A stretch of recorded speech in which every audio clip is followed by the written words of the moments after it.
असंभव कुछ नहीं होता दोस्त, ये परिकल्पनाएं हैं खाली। और मैं आज तो आपको बहुत ईमानदारी से और 12 साल के तजुर्बे का निचोड़ निकाल के बता सकता हूं कि इस दुनिया में असंभव नाम का कोई शब्द होता ही नहीं है। इंसान कभी भी चंद्रमा पर नहीं पहुंच सकता, पृथ्वी विज्ञान की अधिकतम सीमा है। डॉक्टर ली दी फॉरेस्ट मशहूर वैज्ञानिक हुए, बहुत बड़े साइंटिस्ट हुए, एक स्टेटमेंट इन्होंने पास किया 1955 के अंदर, 1955 ही पास द स्टेटमेंट कि इंसान कभी भी चंद्रमा पर नहीं पहुंच पाएगा। It is impossible for a human being to cross Indian globe, earth globe, और पृथ्वी विज्ञान की अधिकतम सीमा है। लेकिन किसी बहरे ने इस बात सुना नहीं और पहुंच गया एक आदमी अपना बस्ता उठा के, जिसका नाम था इन 1969। और उसके बाद तो स्पेस जर्नी ऐसी हो गई जैसे आप और मैं अभी पतिया और बैंकॉक चले जाते हैं।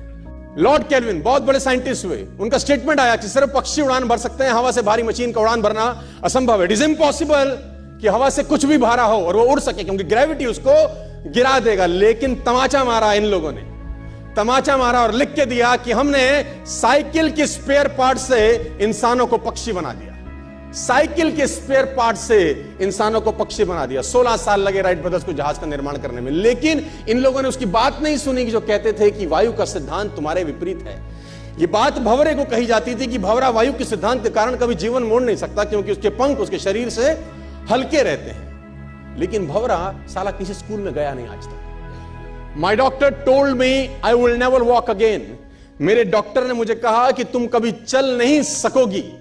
My doctor told me you will never walk again. My mother told me I would, and I believed my mother rather than doctor. Wilma Rudolph एक ऐसी एथलीट हुई जिनको पोलियो था, जिनको डॉक्टर ने कहा तू चल नहीं सकती, मां ने कहा तू चल सकती है। उसने कहा मैंने डॉक्टर की बात नहीं मानी, मैंने अपनी मां की बात मानी। 3 ओलंपिक गोल्ड मेडल जीती है लड़की, 3 ओलंपिक गोल्ड मेडल, जिसको डॉक्टर कह रहा है कि तू चल। लेकिन मां क्या बोलती है? मैं आपको उदाहरण देना चाहूंगा सर। बहुत छोटे थे अल्बर्ट आइंस्टीन, दुनिया के महान वैज्ञानिक में से एक हुए, मंद बुद्धि कहा जाता था। 8 साल के थे, घर पहुंचे, मां को चिट्ठी दिया।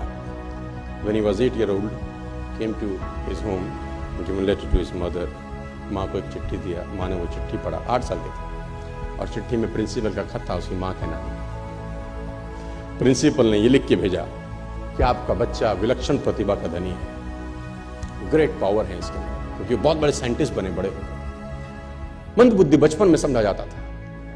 आपका बच्चा विलक्षण प्रतिभा का धनी है, इसके अंदर असीम संभावनाएं हैं। तो हमारा स्कूल, हमारी मैनेजमेंट, हमारी फैकल्टी, हमारा टीचर इस लायक नहीं है कि हम आपके बच्चे को अच्छी शिक्षा दे सकें। तो it's better for you to take care of your son. आप अपने बच्चों को अपने घर में पढ़ाइए, हम लायक नहीं है कि आपके बच्चे को पढ़ा सके। और उसकी मां ने पढ़ते पढ़ते आंखों में आंसू ले आई और उसने बच्चे को कहा कल से तो स्कूल नहीं जाएगा, मैं तेरी परवरिश घर पे करूंगी, क्योंकि तेरा टीचर तुझे इस लायक नहीं समझता। मतलब वो अपने आप को इस लायक नहीं समझते। बच्चा खुश हुआ, मोटिवेट हो गया और लग गया। उसकी मां का निधन हो गया। वो अल्बर्ट आइंस्टीन बहुत बड़े साइंटिस्ट हो गए। अल्बर्ट आइंस्टीन जब बहुत बड़े साइंटिस्ट हुए तो मकान शिफ्ट कर रहे थे अपना, और जीवन का सच्ची घटना वो अपनी ऑटोबायोग्राफी में लिखते हैं कि जब मैं मकान शिफ्ट कर रहा था तो एक ड्रॉस के अंदर मुझे वो व्हाइट कलर का पेपर फोल्डेड अवस्था में मिला। मुझे समझ नहीं था कि क्या है। मैंने उसको फोल्डिंग अवस्था से मिट्टी को हटा के जब खोला तो वो उस टीचर का लेटर था जो बहुत साल पहले टीचर ने मेरे हाथ में दिया था और मैंने अपनी मां के हाथ में रखा था। अब वो बड़ी उत्सुकता के साथ उस खत को पढ़ने लगे। जैसे उन्होंने खत पढ़ना शुरू किया और वो जार जार होकर रोए। उसमें लिखा था कि तुम्हारा बच्चा मंदबुद्धि है, ये हमारे स्कूल के लायक नहीं है, इसको आज के बाद हमारे स्कूल में मत भेजना, इसकी परवरिश खुद किया। मां ने उल्टा पड़ा कि नहीं, ऐसा नहीं है, तू सब कुछ कर सकता है, तेरे हाथ पास पावर है, तेरे में प्रतिभा है, यू कैन डू वंडर्स। दोस्तों, इस दुनिया में किसी की बात मत सुनना। नेवर एवर बिलीव एनीबॉडी कि जो तुमको बोले कि तू नहीं कर सकता, कान पे मारना, बोला साले तू नहीं कर सकता, हम करेंगे।